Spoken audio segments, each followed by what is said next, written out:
आज 14 जनवरी को विकलांग विश्वविद्यालय के निर्माता स्वामी रामभद्राचार्य जी का जन्म दिवस है।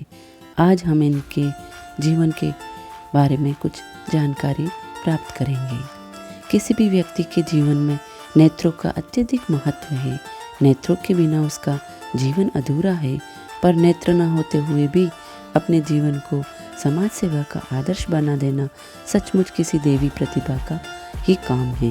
जगत गुरु रामभद्राचार्य जी स्वामी महाराज रामभद्राचार्य जी महाराज ऐसे ही व्यक्तित्व है। स्वामी जी का जन्म ग्राम शादी यानी कि जौनपुर उत्तर प्रदेश में 14 जनवरी 1950 को पंडित राजदेव मिश्र एवं शची देवी के घर में हुआ था। जन्म के समय ज्योतिषियों ने भविष्यवाणी की थी कि यह बालक अति प्रतिभावान होगा, पर 2 माह की अवस्था में ही इनके नेत्रों में रोहू रोग हो गया था। नीम हकीम के इलाज से इनकी नेत्र ज्योति सदा के लिए चली गई।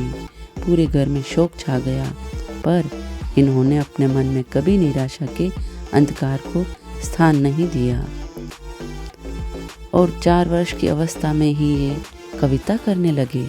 15 दिन में गीता और रामचरितमानस तो सुनने से ही याद हो गए। इसके बाद इन्होंने संपूर्णानंद संस्कृत विश्वविद्यालय से नव्य व्याकरणाचार्य, विद्यावारिधि यानी कि PhD व विद्यावाचस्पति अर्थात D.Litt जैसी उपाधियां प्राप्त की।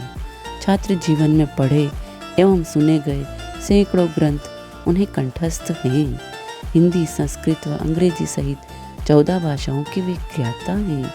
अध्ययन के साथ साथ मौलिक लेखन के क्षेत्र में भी स्वामी जी का काम अद्भुत है। इन्होंने 80 ग्रंथों की रचना की। इन ग्रंथों में जहाँ उत्कृष्ट दर्शन और गहन आध्यात्मिक चिंतन के दर्शन होते हैं, वहीं कारगिल विषय पर लिखा नाटक उत्साह इन्हें समकालीन जगत से जोड़ता है।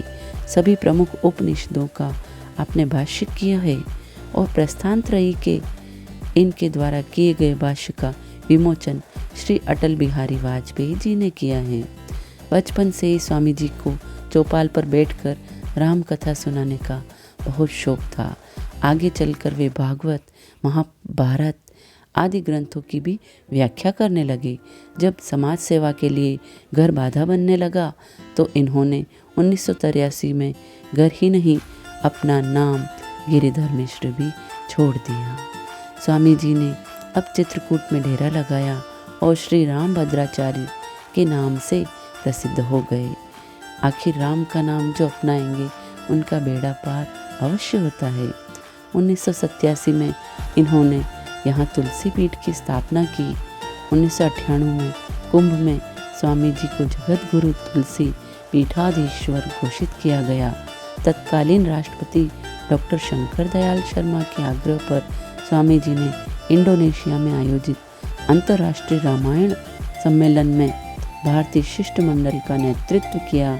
इनके बाद वे मॉरिशस, सिंगापुर, ब्रिटेन तथा अन्य अनेक देशों के प्रवास पर गए।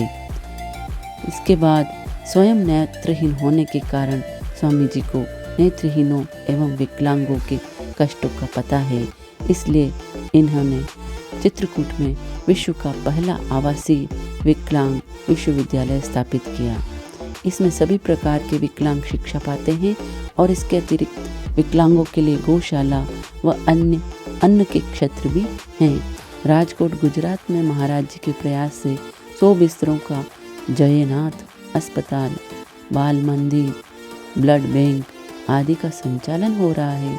विनम्रता एवं ज्ञान की प्रतिमूर्ति स्वामी रामभद्राचार्य जी अपने जीवन दर्शन को निम्न पंक्तियों से व्यक्त करते हैं। मानवता है मेरा मंदिर, मानवता है मेरा मंदिर, मैं उसका एक पुजारी। हे विकलांग महेश्वर मैं हूँ उनका एक पुजारी, मैं हूँ उनका एक पुजारी। प्रणाम, शत शत नमन ऐसे महान व्यक्ति को जिन्होंने अपनी एक कमी को ही आधार बनाकर संसार के समस्त विकलांग व्यक्तियों के लिए उन्नति के दरवाजे खोल दिए, उनकी निराशाएं सदा के लिए दूर कर दी।